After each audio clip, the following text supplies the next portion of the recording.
Yes, I had already done that. Oh, well, I heard that if you press it again, it thinks that more people are there, so it will change quicker. Firstly, it doesn't think anything.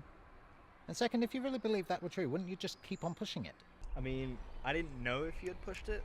What, am I waiting for a gap to run across? Well, I didn't want to risk it. You got to be safe. Just stop it? From the brief glimpse I've had of you, based on your appearance and how you hold yourself, I've come to the conclusion that it's entirely possible that you are mentally incapable of understanding, let alone operating a basic pedestrian signal, so I will do it for you.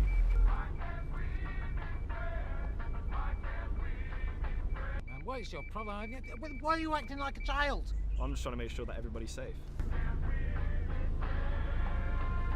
Just leave the button alone. I've already pushed it and I'm waiting to cross. Well, you've missed your chance now, and why are you even waiting? There's no cars around.